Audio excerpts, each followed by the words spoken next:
Hey everyone, thank you all for joining us today. My name is Josh Capel. I'm one of the founding partners of Vicente Sederberg. And I'm here, with Cassia Furman, our Vicente Sederberg partner in the California office, Charlie Alvacetti, the VS partner that runs our corporate department, Brandon Kurtzman, in our Massachusetts office, and then our great friends at Burns Levinson as well, Scott Middleschool and Frank Siegel. And it's great to see so many of you on this stream. I appreciate your time, and it's also finally made me clean up a little bit. I know we've all been cooped up in our houses, and so it's good to be out and in a virtual sort of way. But seriously though, it's like what trying times we're living in. Never did I expect that we would face such an unprecedented health emergency. That's really filling our hospitals, it's shutting down our economies, and it's changing everyday life. And it's like what the world's going to look like when this is all over. Like we really just don't know. But on one hand, I also never would have guessed that 13 years ago, when I started working on cannabis reform, that cannabis businesses would be deemed an essential business and allowed to stay open among hospitals, pharmacies, and grocery stores. However, it's like our fight still continues, and as we'll talk about a little bit, we still have issues with the SBA, denying licensed cannabis businesses critical loans because we're still illegal under federal law. And so, as the world's changing, I just want to let you all know, that we're dedicated, here at Vicente Sederberg and Burns Levinson, we're dedicated to helping you not only navigate, our complex cannabis industry, but to sort of navigate this rapidly changing world. And our team, as we'll sort of hear about today, it's like our team of cannabis policy wonks really have been diligently tracking regulatory changes in cities and states across the U.S. And we've also been, not only have we been tracking these changes, but we've been working, to make sure cannabis stores are kept open and that the regulations are modified so that patients can still access their medicine safely. And, our team at, corporate team, we've also been analyzing the latest federal state relief programs, to help, position our clients to best take advantage of those. And our corporate team has been working with Burns Levinson, on with some turnarounds and some bankruptcies acts, and some cannabis bankruptcy actions, that they'll be talking about later. So here's a quick outline of the webinar. First, I'm probably going to ramble a little bit longer about the federal response and provide an overview of some different state regulations. Then we're going to turn it over to Charlie, Brandon, and Cassia to dive into a few different states.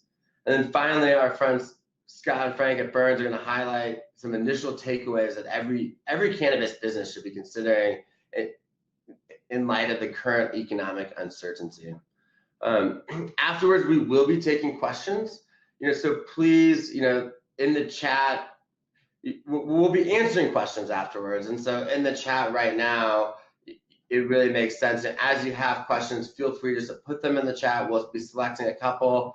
The ones we have time for, we'll answer. The ones that we don't, we'll respond and try and get back to everybody with answers about them. And one more sort of like point of clarification. It's like most of this webinar is going to be about state licensed cannabis businesses. We will have future webinars, one more focused on hemp, another focused on SBA loans, another one focused on employment. And so stay tuned, to the to our series of webinars that we're putting together here.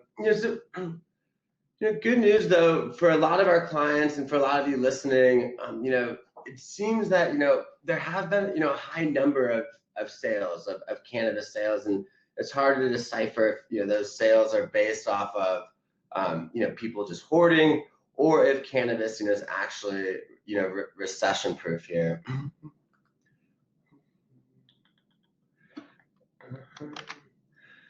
And hold on 1 second. Perfect, there we go. And so the federal response to date has really been about overall economic relief and really addressing the impact of this pandemic. And there's two sort of big federal acts that every business needs to know about. One is the CARES Act, and this is actually probably being voted on right now in the House, or at least being debated. And and what the CARES Act does is it provides really $2 trillion of stimulus to our economy with a lot of benefits, with a lot of benefits to small businesses. And a couple highlights, but again, this will be part of another webinar. There's a payroll protection program that provides government loans to cover small businesses 2.5 months of their overhead. And right now it appears, well, we know that hemp businesses qualify for this. It appears that cannabis businesses will likely not qualify, but we're still trying to determine if sort of like the broad aspect of this program trumps the SBA's prohibition on loaning to illegal businesses. In short, it's like our team, we've been fighting for this, but it's not looking the best. But at the end of the day, with the payroll protection program, they're going to be administered through your local bank. So find out if your local bank's an SBA lender, if they're participating. Another couple key pieces about the CARES Act is there's some deferred payroll taxes for businesses until where you can defer your payroll tax until 2021 or 2022. There's also increased unemployment benefits if you have to lay individuals off. They should have about almost double the unemployment benefits. There's checks coming out to everyone who, to individuals who make less than $90,000. AGI started, boost the economy here. And really, there's like a whole host of other tax benefits related to the CARES Act. Again, it hasn't been passed yet. It'll be a subject of another webinar. But there's a lot of benefits here that really all businesses should look into. The second big federal response has been the Family First Coronavirus Response Act. This and without diving into the details, creates different amounts of paid sick leave and emergency sick leave. A couple key points is that you likely, if you do qualify under the FMLA, you will likely need to post notice to your employees or email your employees about this. And it appears, but we're still looking that tax credits will be deductible for cannabis businesses because they're credits on a payroll tax. Again, though, check with your tax counsel, on the specifics there. And the Family First Coronavirus Response Act goes into effect April 1st. But really, that's there's two high-level federal acts. It's really when it comes to cannabis and what's happening and how the regulations are changing. A lot of it's really a state and local responses. And so what we've seen. Is pretty much across the board, we've seen cannabis being deemed an essential business and being allowed to stay open. We've seen, different regulatory agencies have stopped meeting in person and are, working remotely. At the state level, we haven't seen it impact regulatory approval times. We have seen local governments, though, tell our clients who are looking to change ownership or acquire a license that it might be months before they have a hearing, or they actually, get to that issue. So, there is some, local slowbacks that are happening. And then, what we've also seen, from a big picture perspective is, we've seen a lot of, state regulators adjust their regulations to allow for curbside pickup. We've seen different states move forward on delivery and online ordering, and there's also been some requests for tax relief that we'll dive into more once we dive into the different states. The big picture though, it's like when for the cannabis businesses that are open, look at not just both a state order, the changing regulations, but also what about your local orders? And we've seen in Colorado, for example, a conflict between, what the state has permitted and what different cities have permitted. And we've seen the same in California. So it's really important to sort of understand both of those, both regulatory bodies and what they're doing with cannabis. Best practices, just big picture, it's like following these physical distancing, requirements, it's following all of the public health guidelines, setting aside times for vulnerable patients to shop, and encouraging patients to obtain medical cards. In some states, in some jurisdictions, there's a lot more access, to medical cannabis than adult retail stores. And so, along those lines, we've also seen some states now permit telemedicine in obtaining some of these medical cannabis cards.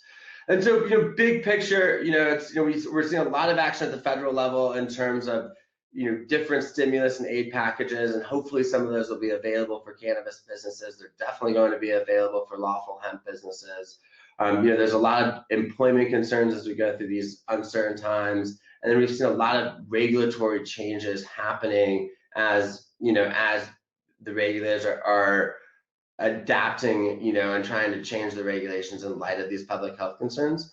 And so, sort of like setting the stage, and now, want to turn things over, to looking, to more of a deeper dive into, some of the major cannabis markets, so you can sort of understand what's happening at the regulatory level, and really, see what both the new changes are of how you have to comply, and also new opportunities as well. And so with that, remember, it's like as questions come up, please submit your questions on the chat, and we will bring those up at that. Now moving over to Cassia Furman, who's our partner in our California office. Thanks, Josh. And there she is. Perfect. Here I am, reporting to you live from my home. Thanks everyone for spending a little time with us today. It's been an interesting couple of weeks with a lot of anxiety and uncertainty for operators around the country. And I'm here to talk a little bit about what's going on in California, which has also been a fluid situation. California being a leader for both the cannabis commercial industry as well as policy on a national level.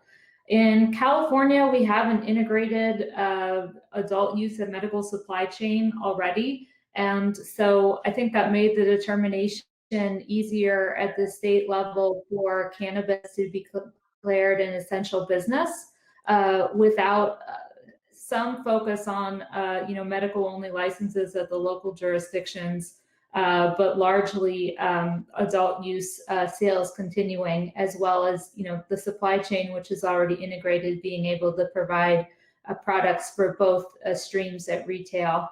We're seeing on today, March 27th, retailers relying on a combination of delivery, curbside, and in-store sales, with social distancing and sanitary precautions for workers being highlighted. Much of the supply chain is still flowing, although we have been hearing from companies down the chain, particularly manufacturing more than cultivation, which is of course critical to remain on site and working, that some companies have voluntarily suspended, partially or full aspects of their manufacturing operations to kind of do their part for the economy and for the public health crisis as well. Thus far, the reports have been that sales are good, but obviously there's a lot of concern about the longevity of the situation since we are in a statewide stay-at-home policy. How we got here to March 27th, the past 2 weeks have been incredibly fluid. In California, public health matters are largely delegated to the county health departments. It's a very strong state at the county level, and probably in part because it is so large. On March 12th, Governor Newsom issued his first series of executive orders to guide the state response to the COVID-19 crisis, delegating resources to those county public health departments to make critical determinations. They also rolled out resources for employees and workers, which are available on the state website, also linked to the Vicente Sederberg website. And CDTFA, which is the tax collection agency in California, has been setting up a platform that companies can apply for both tax extensions and relief from interest and penalties. Those are available to cannabis businesses the way they are to any other businesses. In California, we treat cannabis businesses on equal footing, more or less, with other businesses. So we've been encouraging clients to take advantage of those programs. So from there, on March 16th, a few days later, the Bureau of Cannabis Control, which is our regulatory body in cannabis for at least the retailers, distribution phases, and with some partial governance over manufacturing and cultivation as well, issued emergency rules that allowed for this curbside pickup procedures. The state does have a ban on drive-through services, so there was confusion amongst the retailers prior to that order about curbside. The Bureau when they evoke the emergency rules, it's actually in a larger segment of the regulations. So it's possible that under that disaster section, there could be other exemptions from the rules that companies may consider as well moving forward. I'll mention that a little bit at the end, but it's an interesting and of course unprecedented time period for companies trying to stay open and respond to these constantly changing conditions. Also on March 16th, the Bay Area counties issued their first stay-at-home orders in response to the governor's direction to the counties to provide, public health response. If rather famously at this point, San Francisco at first declared cannabis businesses to be non-essential, which led to the industry contacting local and state officials, arguing for access for medical patients in particular, as well as cultivation, which is critical to keep online. Mayor London Breed from San Francisco later reversed that position in a tweet, which shows just how dynamic this process has been, and how local government officials have been trying to stay on top of things and move these issues forward in such a demanding environment.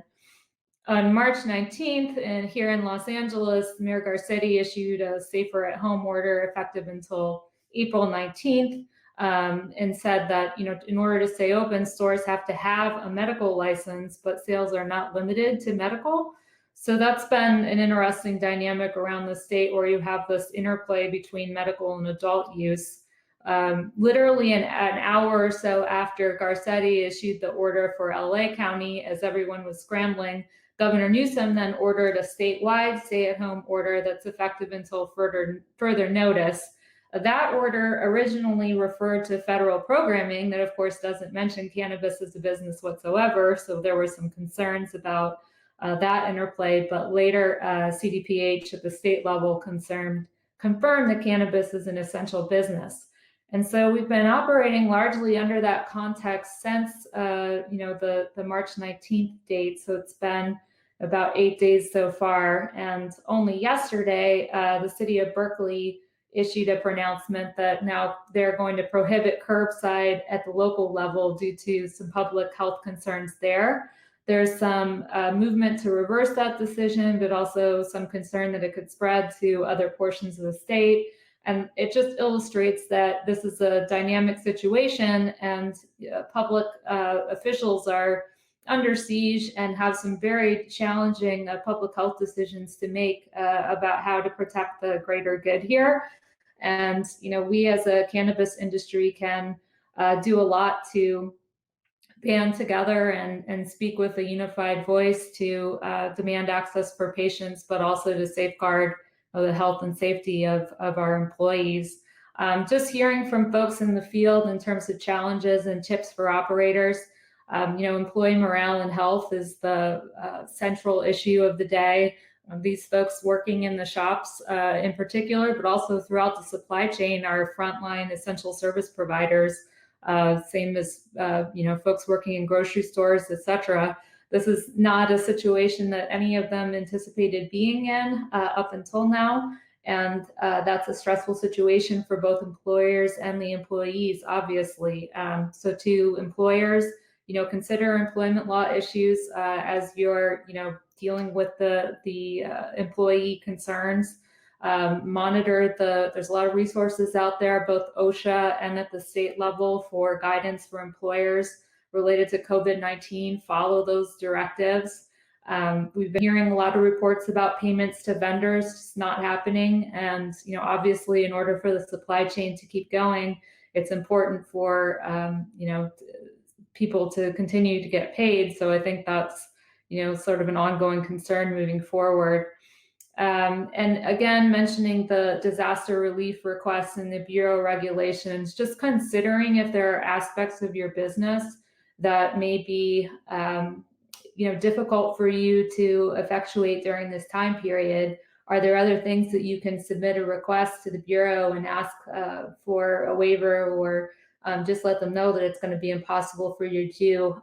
For example, there's some OSHA training that people have been able to get waived, which is, an example. I think as we move forward, depending on how long this lasts, there may be some other issues that come up. File with CDTFA for the tax extension, and make sure that you understand not only just what's coming down from Governor Newsom's order and those resources, but also what's happening at your local level. And if there are things that you don't like or are problematic with your local orders, understand that it's a dynamic situation and people are doing the best they can. Be communicative, and things have been changing back and forth so quickly that there's every possibility that a unified, or at least a partially unified voice from the industry could be helpful in changing things back to a better policy.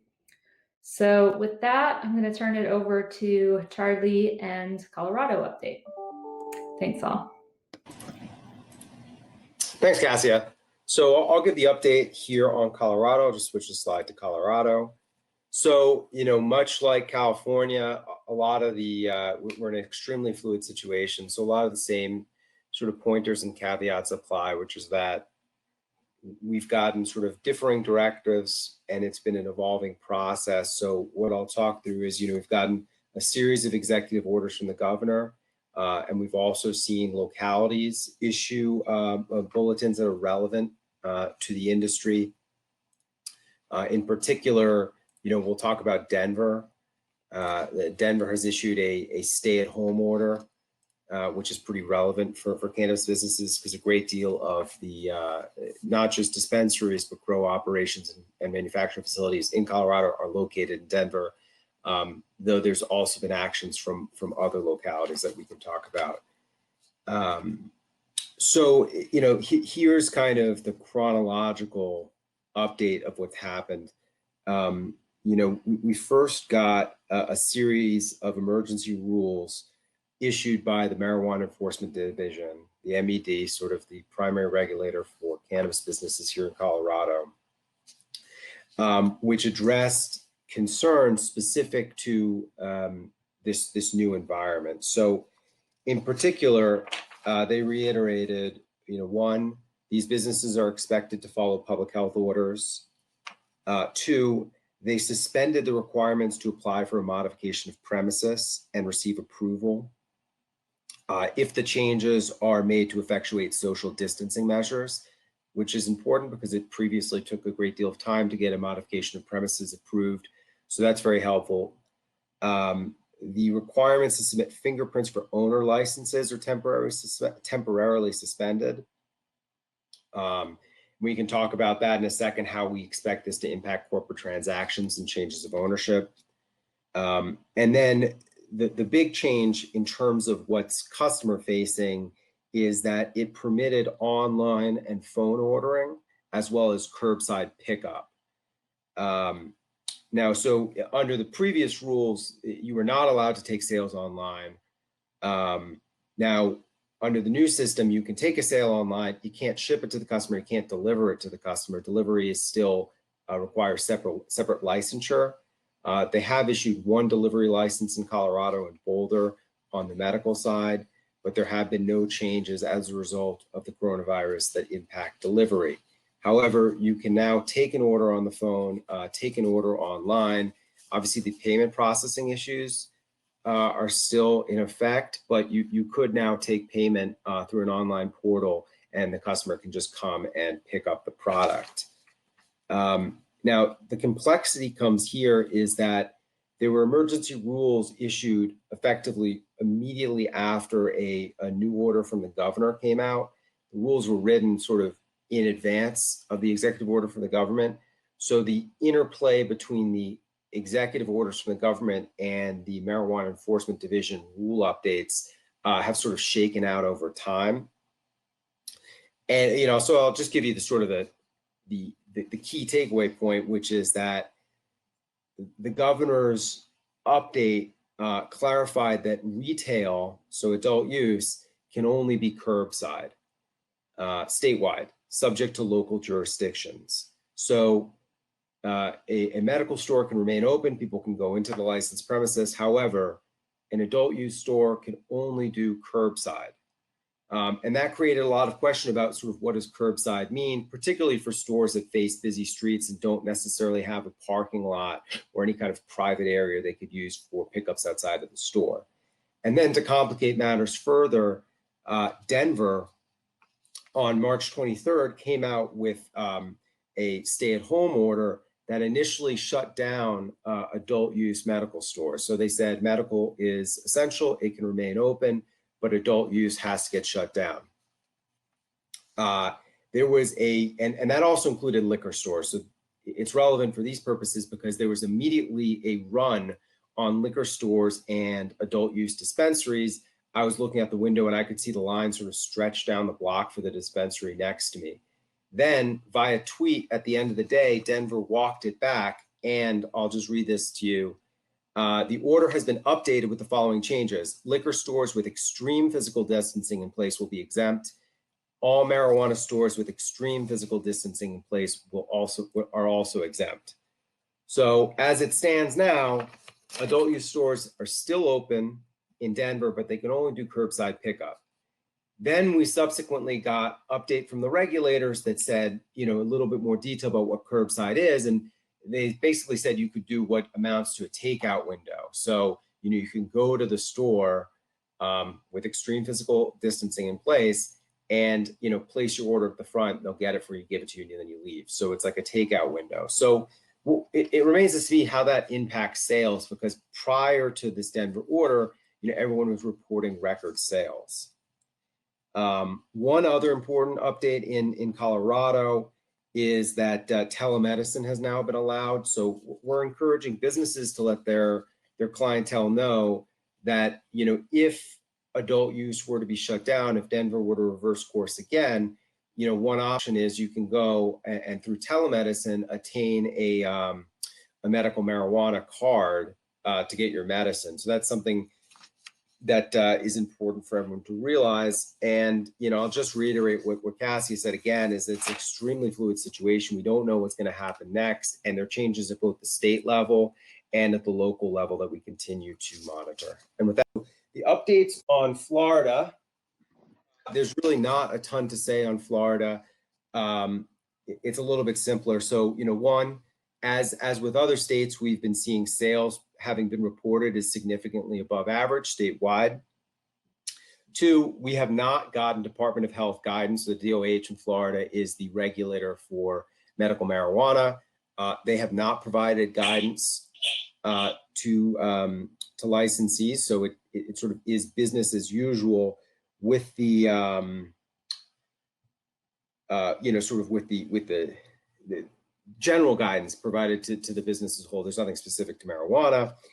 We do have an emergency order 20-01 from Broward County, which is one of the 3 counties that make up the Miami area, which ordered all non-essential retail and commercial businesses to close except to perform minimum basic operations. And it specified that medical marijuana facilities are deemed essential and therefore not subject to the order, and therefore may remain open with proper social distancing protocols in place. So that's the update on Florida. Not a ton to say there, but all good. The big update is in Massachusetts is as of March 24th, and initially the order stays in effect until April 7th. Medical marijuana dispensaries are designated as essential businesses allowed to remain open. Adult use retail operations are forced to close. Hey guys, is this working? Okay, I'm gonna turn it over to Brandon. All right, Brandon's back. Sorry about that, guys. I think that what Charlie was saying, the governor came out with an executive order and indicated that all non-essential businesses had to close. And as that applied to the cannabis industry, medical treatment centers and co-located marijuana establishments that have adult use and medical were deemed essential. At least the medical parts of those were. And then the Cannabis Control Commission, in basically acting in conjunction with the governor's executive order, came out with a cease and desist order, which said essentially the same thing, that medical operations could continue, but adult use operations had to stop. And so sort of breaking those down into what we're seeing now in terms of, medical and adult use. For medical, the commission has indicated or is trying to implement and encourage existing medical operators to move forward faster with medical delivery. And they've asked the folks that have these licenses to submit SOPs in terms of, how they're going to do their deliveries. Similar to Colorado, there's also teleconsulting that is available in order for new patients to get a card. And, we're going to post a list of the different registered practitioners that do teleconferencing on the website, so people can check that out and encourage new patients to get their medical cards, so that they can go to the medical shops, which are open for all business. You can still go in. They are encouraging them to practice, best practices and social distancing measures. I think that and also interestingly enough, medical providers or the MTCs, the medical treatment centers that have cultivation and manufacturing, are also been permitted to make hand sanitizer. So a lot of the MTCs out there are now doing that, which is interesting. I think that from the overall licensing standpoint, there's been a lot of new developments that are impacting how folks are getting through the application process. I think most importantly, the commission is still working on applications. They are working from home, but they said that they're moving forward with review of all applications, and they are planning on having their scheduled monthly meeting on the 9th. They're going to do it, via video conference. We are seeing clients ask, and we are submitting a variety of waivers to the commission for things that are now proving to be more difficult based on the stay-at-home or the executive order from the governor. So things like fingerprinting requirements and extensions on license renewal payments are some of the waiver topics that we've been submitting to the commission and waiting to get responses on. They have indicated that the commission is going to continue to do inspections, but they are trying to figure out what the best way is to do that in a safe manner, and so we're going to get more information on that soon, and then we're hoping that the inspections will continue shortly, so that folks can continue to move through the application process. And I really think that the last thing that we're kind of seeing is a collective push from folks in the industry to the commission and to the governor's office to allow for adult use sales for a variety of reasons. And I think that as the executive order stays in place, there's going to be a continued push to get some changes on those fronts. But if anybody has any questions about the application process in Massachusetts, or what we're seeing in specific circumstances, definitely reach out to myself or anybody in the Massachusetts office, and we'd love to chat with you about it. And with that, I think I'll turn it back over to Charlie, because thanks, Brandon. This is related to any Massachusetts operators on the call. And as Brandon said, the governor has shut down recreational. Vicente and Burns are working with their clients, and we're actually taking the lead on trying to rally the industry in Massachusetts to get the governor to reconsider. One of his biggest reasons for shutting down recreational was the alleged excuse that it was bringing traffic in from other states, and he wanted to cut that down. the obvious answer and fix to that is just you have to be a Massachusetts resident.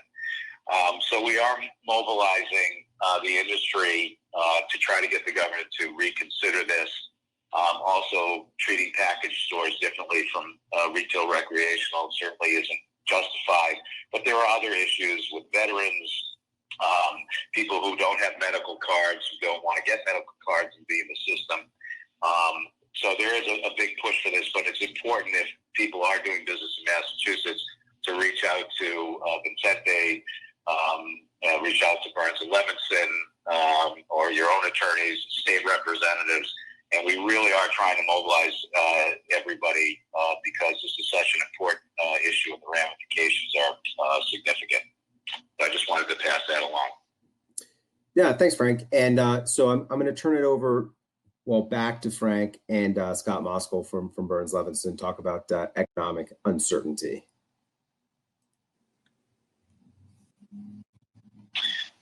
Well, I guess the two best looking guys don't have pictures up on this. We're going to be faceless, but we certainly appreciate everyone dialing in today.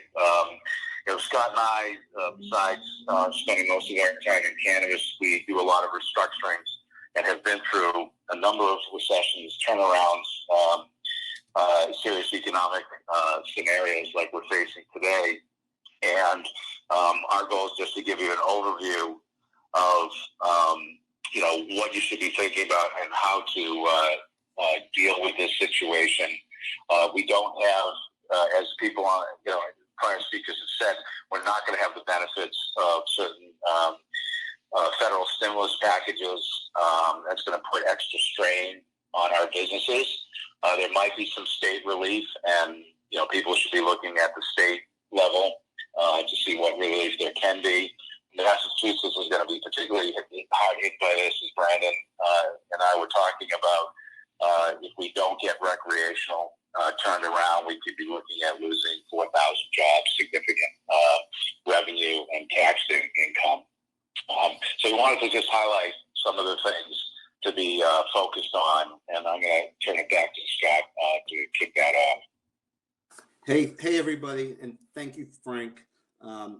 Unfortunately, as Frank just said, the two best-looking guys are not on your video phone, or maybe it's a good thing.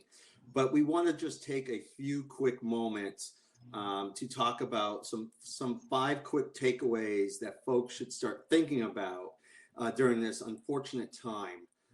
And the sad reality is that workouts and turnarounds and restructurings and insolvency proceedings happen in every industry, and this is a nascent industry, and it's going to happen, and certainly is already happening here. And so we just want to give folks 5 quick takeaways to think about. And additionally, I think later on in the series that we're doing with Vicente, we'll talk more about, or go more into depth about things that impact cannabis, hemp, CBD players, and some other strategies they can employ.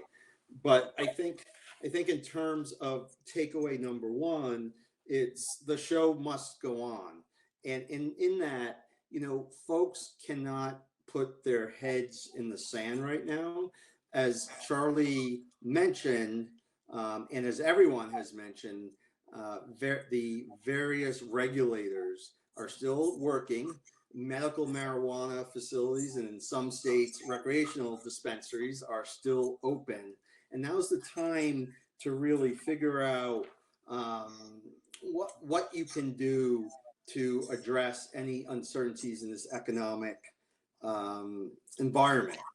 And with that, I think the second takeaway is that the industry as itself needs to address systemic business concerns or issues at this time. Just like we would tell any potential client or company during a restructuring period, the time is now to figure out how much cash do you have on hand. The time is now to do realistic cash projections, not just for the next 30 days or next 90 days, but certainly go out 180 days. and figure out where your expenses lie and what realistically you can expect in terms of cash. So, as we've been talking about in Massachusetts, with the recreational dispensaries, at least for now, seemingly closed, for co-located dispensaries, they have to figure out, well, what will be our realistic decline in cash projections. I think what's also important for folks to understand is there are certain things or certain items that if the company does not pay could become personal liability to the principals. And examples like this are employee wages, incurred but unpaid PTO, trust fund taxes, so through the payroll system, and in some states, sales tax is actually personal liability to the owners and the principals. So to that extent, folks should really drill down on what has or has not been paid. Certainly also, unfortunately, income tax, well, not necessarily personal liability, can cripple the entity as well. And I think that brings us to... Just one thing to add. I think what we find in these difficult times, and when we've encountered severe economic depression in the past and restructurings, retoolings, one of the most important things for companies to keep in mind is you have to plan and move fast. You can't delay inevitable decisions, as difficult as they are. And one of them, unfortunately, is generally one of your biggest expenses is your workforce. So as Scott said, you're running your 13-week cash flows. You should be going out 30, 60, 90 days, trying to do the best you can to forecast cash flow, cash reserves. But as you realize that you have to make cuts, and many will and are, the best thing to do is to rip that Band-Aid off and do it sooner rather than later, before you find that you're falling into the hole. Unfortunately, with the stimulus package that is going to be available to non-cannabis companies, not being available to cannabis, that is unfortunately going to make your decision a little easier, because you're not going to be able to take advantage of these forgivable loans that would otherwise keep your employee staff in place. So, important thing, as I said, is making the decision and implementing it sooner rather than later. Although one caveat with the SBA loans, the SBA has indicated that hemp and companies producing hemp-related or derived products will be eligible. So there is some relief to part of the industry, but unfortunately not the entire. And that kind of dovetails into point number 3, which is cash remains king or queen or whatever royal figure you'd like to use. But you really, at this time, you've got to really figure out what you have for cash reserves. If you have future expansion projects that can be put on hold during times when economic uncertainty could make a big difference down the line in terms of conserving cash during this initial period. What we will tell folks in any industry is that if you have cash, if you have a line of credit of any sort, and you can draw down upon it in order to ensure you have ample or available liquidity in dire straits, now may be the time to do it. Certainly on the flip side, to any potential lenders who are on the phone or anyone who may be thinking about lending, now may be the time to really drill down on what the real economic viability is of any of your borrowers. And if you have the ability to stop funding for some reason, for a valid, reasonable reason, let me say, you should definitely consider it. Unfortunately, there's other opportunities. The company might be able to initiate a capital call in order to bring in more cash. There may be other vulture funds or distressed debt funds out there. But cash will always remain king, and you need to understand what you have and develop ways to preserve it going forward. And then, Yep. One point on the lines, like a lot of companies do not have working capital lines, obviously. Everyone's mostly been self-funded, but to the extent you do, as Scott said, you should think about, drawing down. And Scott and I do a lot of finance work outside of cannabis and in cannabis. So we're representing lenders as well as borrowers. But one tip for borrowers, and lenders don't want to hear this, but if you do draw down, keeping that money in the same bank that you drew it down from is not necessarily a good thing because they have rights of offset.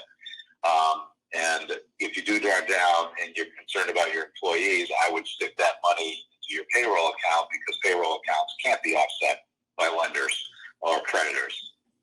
So there's also that kind of planning that goes into this as well. And so that kind of dovetails into point number 4, which is cannabis meets the workout world.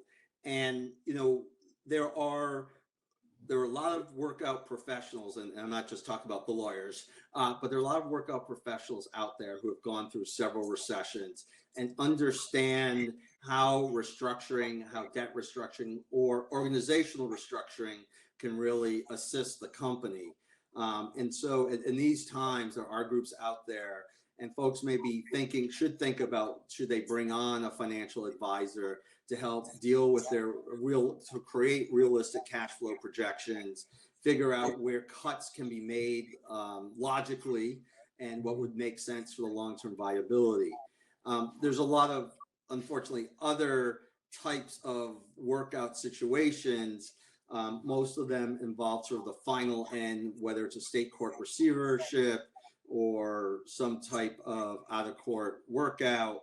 But hopefully, as folks progress down this road, fewer and fewer will actually need to go to those sort of end result drastic conditions. Although, in some instances, a receivership might make sense for both the company and its creditors, or entering some series of forbearances or trying to work out additional terms with your vendors. So there's traditional workout type norms that we utilize, us workout professionals utilize, and the cannabis industry really should think about and try to find those types of professionals who can easily help them survive and potentially, hopefully, thrive during this recessionary time. And that kind of dovetails to point number 5, and presumably there will be rise of strategic opportunities for those entities that have been able to conserve or preserve cash. Unfortunately, there'll be a lot of groups, businesses out there who are going to want to need to sell some of their assets for survival, whether it's leases, whether it's actual licenses, or the entire business. And unfortunately for the sellers in these situations, they're going to get distressed prices. But that's why these are strategic opportunities for the potential purchasers out there. Also, there's distressed funds being formed. There's vulture capital funds being formed. And these would, in traditional workout world, they'll provide some sort of capital and or vehicle to purchase or to take advantage of these distressed opportunities. I know that we are running over time, but those are just 5 quick things I think people should think about during this time period. And hopefully down the line, we'll never have to talk about this again. But unfortunately, I think this might be a topic that we'll have to consider on and off for the next few months. And so your teams at Vicente Sederberg and Burns and Levinson are here to assist. We do work together, and it's not just regulatory, but your corporate needs, your financing needs, and your workout and distress needs. So with that, I will turn this over to Josh so that people can actually see your live person. Thanks, Scott. Thanks, Frank. I just want to Very insightful. And yeah, jump in, Frank. Just 1 second here. Can you hear me? Yeah, Frank, please go. Yeah, I just wanted to make sure we didn't miss a couple obvious but very important things on the workout and dealing with your business. And a lot of these may not apply, but dealing with your landlords, everyone is dealing with their landlords. And most landlords are being flexible, allowing you to defer a month or two, add on to the lease, renegotiate. So strongly encourage you to do that, and that's across all industries that's happening. It's going to be very difficult for somebody to evict somebody in this environment and not look like a pariah. But also take a look at your, because you said you have them, you've got cultivation or even retail. It may be very unlikely, it probably is, but we're always encouraging our clients to look at their insurance and look at the business interruption provisions. A lot of them actually have exclusions. I don't want anyone to get overly excited about this, but you still should check the box and take a look at that and see if you might have some coverage. But I just wanted to throw those last 2 points out there. Thank you. Thanks, Frank. All right. Well, thank you all the presenters and thanks audience for working through this with us and a couple technical difficulties. To sort of answer a couple questions. First we have one by Christian Hagasseth. Great to see your name and glad to have you on the chat. And the question is, any expectation of needing to test marijuana for viral contamination, remediation, decontamination recommendations, how to track everyone who touched weed in case someone in the supply chain tested positive? This is an interesting question. It's like right now, it's like the FDA has said that there's no evidence of transmission through food or food packaging. But and that the bigger risk is to coworkers, not downstream contamination. With that said, though, it's like the MED does have rules that allows them to reserve the right upon good cause and reasonable grounds to hold and test batches that are risk to the public health. So, I think, a big picture answer to your question is like, hopefully it's not an issue, but with that said, it could be, and there's generally enough regulatory flexibility for the regulators, to step in and hold or destroy products that they think are unsafe. Moving on, there was some, questions about Massachusetts. Brandon, I don't know if you want to jump back on here. Hey. And there's a question about, age 4 or House Bill 4580, Rep. Tyler's amendment, whether they'll be successful, and, also any thoughts you have on, I guess like the slowdown of licensing. So I think that, I saw the question and I was chatting with my colleague Dan Smith about that bill, and he works with VS Strategies and does a lot of the policy work and used to be at the State House. But basically the bill was that particular amendment was withdrawn, so that's not going to be that's not going to be a part of this bill if it passes. Dan's thoughts were that there is a likelihood that the bill would pass, but it still needs the Senate or the House leaders have not really been convinced of the necessity of the bill yet. So if until that happens, he seems to think it's unlikely that that bill will actually pass. The overall bill is a COVID relief bill, for those who were wondering. I think that there will be some slowdowns in licensing, just to the extent that any inspections that were already scheduled and were delayed because the commission is trying to figure out the safest way for their investigators to do these inspections. So when they get back up, there's going to be a backlog, and that's going to cause delays until they can catch up to things. And we'll see if they're based on the safety measures that they take, it's just going to be a slower process. I'm curious to see what the agenda is going to look like for the April 9th meeting, and how many provisionals and finals the commission votes on and renewals as well. So I think April 9th meeting, and we see that agenda a couple of days before, 3 days before, we'll have a better sense of, what the, whether there's going to be overall delays in the application process. Thanks, Brandon. There's another question about, the CARES Act, and, the question was, if there's a bank that would administer, the CARES Act, a payment protection loan, to a cannabis business, is there a chance that it could be forgiven? And, to take a step back, I think, the general rule from the SBA is they don't lend to illegal businesses. We'll see how the CARES Act, the Paycheck Protection Program falls in terms of the general SBA rules. Unlike the disaster relief, which the SBA said is not applicable to cannabis businesses, the disaster relief is administered directly from the SBA, whereas the payment protection is delivered through Chapter 7 lenders. And there's also, talk that, the payment protection programs will be delivered through non-SBA lenders as well. So there might be some hope for cannabis businesses, but I wouldn't cross your fingers. I think we'll know more as the Treasury makes regulations around it. And we're about up at time.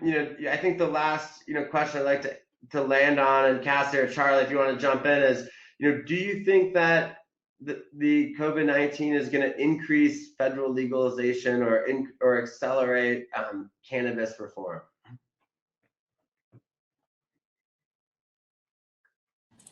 Yeah, I'll take a cut at answering that with the obvious caveat that it's very difficult to predict these things because, so it's like asking who's going to win the presidential election this year. Well, I think in the short term, we've seen a delay in some legalization efforts, either because it's just not possible to gather ballot signatures right now safely, or because states have been distracted from the legalization process because of the need to work on the circuit of COVID responses. So, for example, if you look at New York State, there's some hopes this year that we could see legalization. I think there's still some hope, but one of the challenges is that it's difficult to resolve the differences between the two camps that we're focusing on the legalization with the coronavirus adding sort of an additional factor. So I think in the short term, we'll see delay. I think in the long term, to me, what's very heartening is the fact that, as Josh pointed out, a business that was completely illegal in the United States up until fairly recently has now been deemed an essential business by many state and local governments. So I think it highlights almost the universal popularity of medical marijuana in the United States. And I think you'll see further progress on that front.